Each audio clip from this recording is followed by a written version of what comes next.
Alright, this is Mr. Sanders, and I'm gonna give you guys a little bit of a preview and prediction on what's gonna happen on WWE Night of Champions 2013. So first up is the Tag Team Turmoil match that's supposed to be like the pre-show thing. It's gonna be a #1 contenders match to later on challenge the Shield. It's kind of neat. It was kind of a neat way of having the preview not only be a sign of things to come, but also, you know, give an extra, way for the audience to try to get more invested in a later match. It's like, oh wow, we saw these guys do these crazy things, when they might have missed Raw or SmackDown. Anyway, the participants are the primetime players in Darren Young and Titus O'Neil, Tons of Funk, Brodus Clan, Tensai, the Usos, Jimmy and Jey Uso, 3MB, which apparently there's no final one yet, and the Real Americans, Jack Swagger and Antonio Cesaro. Antonio Cesaro seems to be getting a lot of, it seems to be getting a lot of individual praise by himself. I don't see 3MB winning this at all. The Usos aren't as over as they probably need to be, and Tons of Funk has basically become a joke.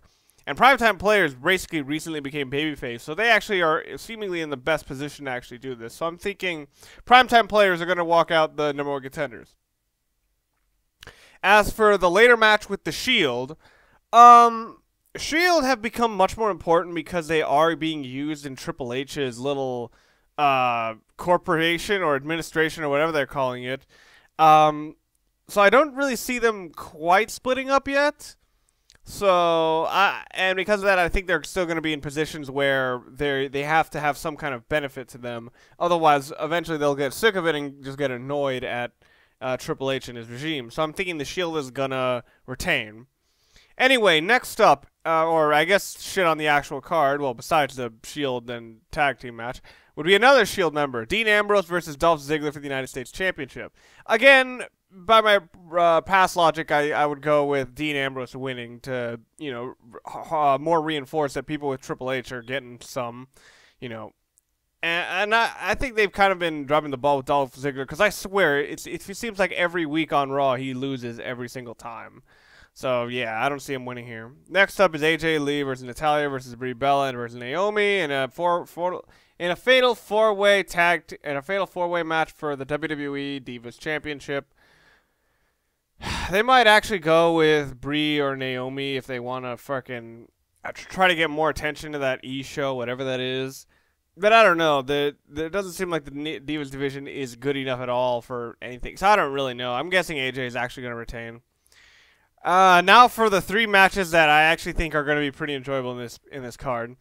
CM Punk versus Curtis Axel and Paul Heyman in an elimination handicap match. The idea behind this match is that it's Punk's final way to get his hands on Paul Heyman. This could be an interesting way to get Curtis Axel over, but the problem is Curtis Axel has pretty much been shown to just be complete trash compared to Punk.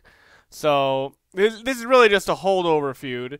But at the same time, I actually see somehow Paul Heyman winning at the end of this. Maybe interference from Lesnar coming right out of nowhere, or perhaps some sort of cheating way, or who knows, maybe another Paul Heyman guy is going to come up. But I actually see Curtis Axel and Paul Heyman winning. CM Punk may have a lot of momentum, but at the same time, to extend the feud, I think they might do something else. Or who knows, perhaps like this is going to be Punk's little revenge to Heyman, and then Heyman's going to come after Punk specifically rather than the other way around. So it'll be interesting to see how they go about this. Next up is Alberto Del Rio versus Rob Van Dam for the World Heavyweight Championship. Yeah, Rob Van Dam might have not broken the wellness policy in WWE yet. I don't see them risking anything on him. So I actually see Alberto Del Rio winning. What's after that? Randy Orton versus Daniel Bryan. It's hard to tell where they're going to go with this feud, because the focal point of Daniel Bryan getting his ass whooped has been Triple H and not Randy Orton. So it could be that they'll give the title to Daniel Bryan and then just have Triple H just try and just throw everything they can at Bryan to try to take the title away from him, a la Stone Cold Steve Austin and Vince McMahon. But they could also try to get the title on, or keep the title on Orton, and then try to boost other guys while Daniel Bryan still feuds with Triple H through other means, such as members of the Shield. But I'm actually thinking Randy Orton is gonna keep the title. I don't really see them giving the title to Daniel Bryan after such a short feud with Orton.